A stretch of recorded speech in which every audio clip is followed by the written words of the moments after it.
เจ้าหักแห้งแพงหลายอายยอมตายแทนได้เด้ล่ะบ่เชื่อเลยว่าเฮาสิมากันก่อนแต่ง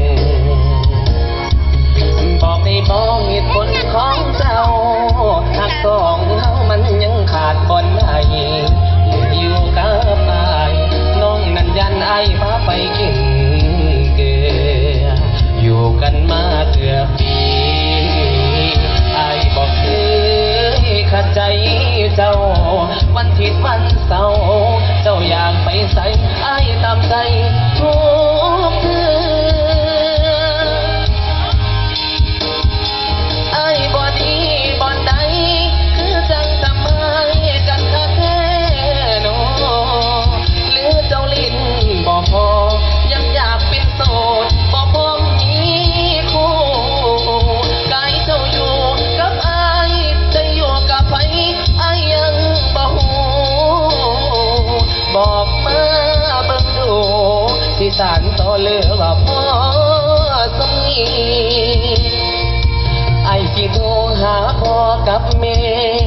มาซอยแก้กับสิ่งที่เป็นอยู่หากว่าเฮาบ่แม่นเนื้อคู่ไอ้บ่ฝืนใจเจ้าต่อความหักมันบังคับบ่ได้เป็นฝืนไปเฮาสิมีสุขบ่หากว่าเจ้ายังดิ้นบ่พอกระสือลิ้นต่อศาลา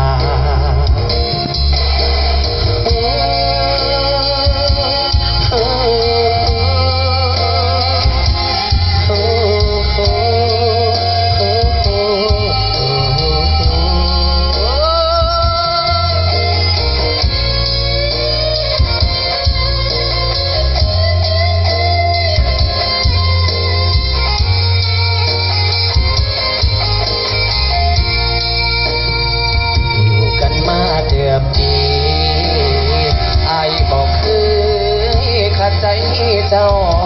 วันผิดวันเศร้าเจ้าอยากไปใส่ไอ้ตามใจทุกเดือนไอ้บ่ดีบ่ใจคือจังทำให้กันคักแท้โนหรือเจ้าลิ้นบ่พอยังอยากเป็นโสดบ่พอมีคู่กายเจ้าอยู่กับไอ้จะอยู่กับไผไอ้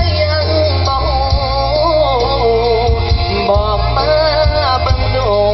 ที่สานต่อเลือว่าพ่อสมีไอ้สิโทรหาพ่อกับแม่มาซอยแก้กับสิ่งที่เป็นอยู่หากว่าเฮาบ่แม่นเนื้อคู่ไอ้บ่ฝืนใจเจ้าต่อความหักมันบังคับบ่ได้เป็นฝืนไปเฮาสิมีสุขบ่หากว่าเจ้ายังดิ้นบ่พอกระสือลิ้นต่อศาลาพร้อมยกเลิกสัญญาพร้อมยกเลิกงา